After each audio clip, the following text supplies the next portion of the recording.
A slender gray mouse named Milo scurried through the tall grass at dawn, his whiskers twitching with excitement. He had discovered a path leading toward the farmer's field where golden grains swayed under the early sun. Every morning, the air here smelled of fresh earth and promise. This morning, however, something felt different. A faint glimmer caught his eye near a low wooden platform, and curiosity drew him closer. Hidden beneath a rusted wire hoop lay a small trap, its jaws wide, open and baited with a single ear of corn. Milo's keen nose detected the sweet, tempting scent. His heart raced. He had heard warnings whispered by older mice about the life trap, yet the promise of such a feast filled his mind. What if one bite could change everything? He pictured telling the others about his find, winning their admiration, securing his place among the bravest of them. Slowly, Milo approached. He paused at the edge of the trap's base, his tiny paws trembling just enough to stir the grass. He thought of his family back in the burrow, shivering together on chilly nights, their pantry nearly empty. If he could return with even one nibble of that treasure, they would never go hungry again. He inched forward, eyes fixed on the shining grain. A voice crackled in his mind, as ancient as the burrow itself. Remember, little one, not all glitters gold. Sometimes a promise of plenty hides a terrible danger. The warning echoed his grandmother's tales of mice lost to greed and haste, but hunger and hope danced stronger than fear. Milo stretched his paw toward the corn, his whiskers brushed the bait. In that heartbeat he wondered if he might flee, turn back, run safely to the tunnel's warmth. He pictured the darkness beyond, the safety of home. Yet the vision of his family marveling at his find overpowered every instinct. He tugged gently at the corn, barely noticing the silent click beneath him. The trap snapped shut. Pain bloomed along his leg, sharp as lightning. He yelped and scrambled backward, but the metal bar held him fast. Panic seized him, eyes wide as he realized his mistake. The trap had done its work, its purpose to catch him, not to feed him. Alone on the hard platform, he felt the weight of regret press down like stones. Time slowed as fear and shame mingled in his chest.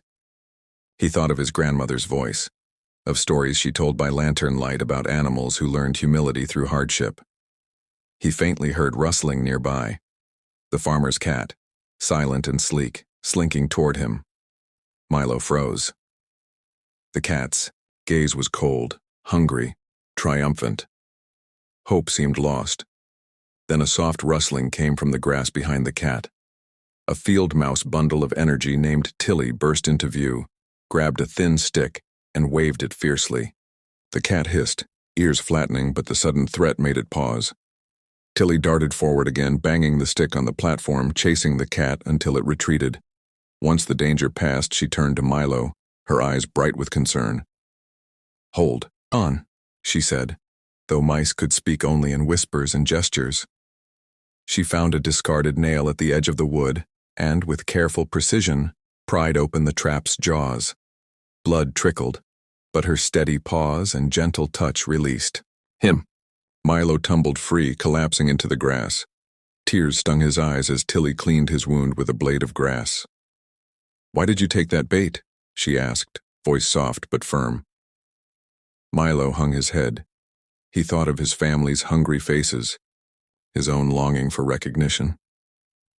"I wanted to help," he whispered, shame heavy in his tone. "I thought I could save everyone." Tilly nuzzled him comfortingly. "You don't need a trap's bait to prove your worth. You're brave, and you care. Let's go home before that cat returns." Gathering his strength, Milo rose on shaky legs. Together they made their way back through the grass toward the safety of the burrow. At twilight, the family crowded around Milo, listening as he admitted his mistake. He spoke of the trap's lure and the fear it brought, of Tilly's courage and kindness. His confession drew no scorn, only relief that he was alive. His grandmother placed a gentle paw on his shoulder. "The sweetest grain is earned by honest means, not by risks that bind you," she said.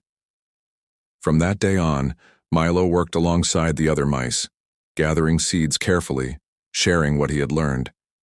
He told his story to every young mouse who dashed too close to danger, teaching them that true courage meant knowing when to resist temptation and when to ask for help.